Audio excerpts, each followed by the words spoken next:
Hello guys, welcome to English Tour on the playlist that you are gonna learn 80% of English grammar in 20 sessions. Today and in the last session, we are going to talk about something special in English, the passive voice. It's like magic because in passive sentences, the doer of the action can disappear and the focus goes on the receiver of the action. Okay, wait a moment. What's the meaning of doer? Doer means the person who does something. Okay, sounds mysterious, right? Let's make it super simple. Okay, fine. First of all, let me tell you what passive voice is. Look, in active voice, the subject does the action.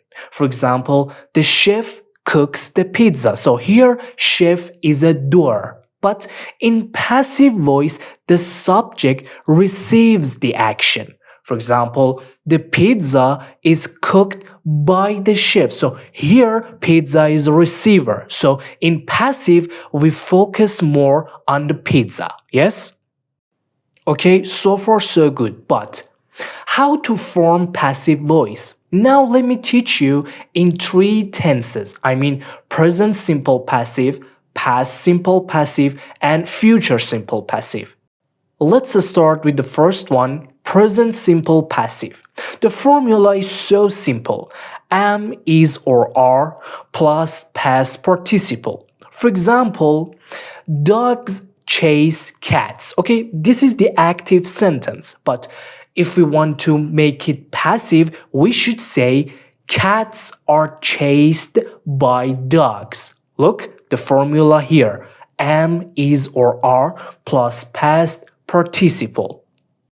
What about past simple passive?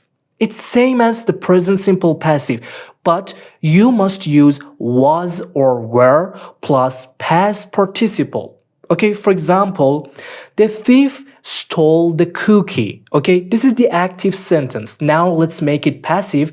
The cookie was stolen by the thief. And the future simple passive, again, it's so easy, piece of cake. Just use will be plus past participle. For example, they will build a new park. This is the active sentence. But if we want to make it passive, we should say a new park will be built. As you can see, you just need to be verbs and past participle to make a passive sentence.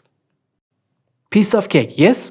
Now let's see when to use the passive voice in English language.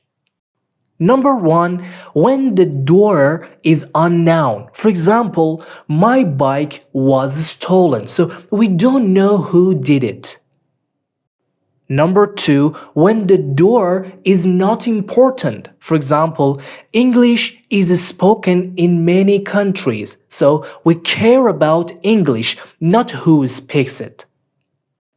And number 3, when we want to sound formal. For example, the law was passed in 1990.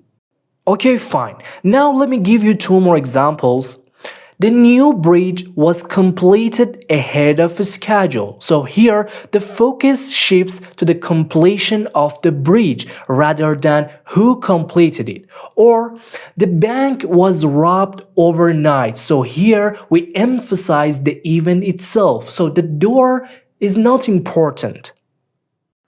And that's it. Now you know how to use the passive voice and make your sentences sound smooth, formal, or mysterious. So now try writing 3 passive sentences in the comments. I will check them for you.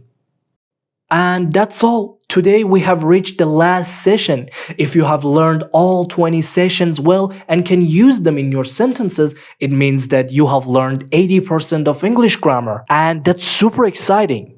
Well, if you enjoyed learning, please like, share, and subscribe so you don't miss the next lesson. Thanks for watching. Until future videos, goodbye.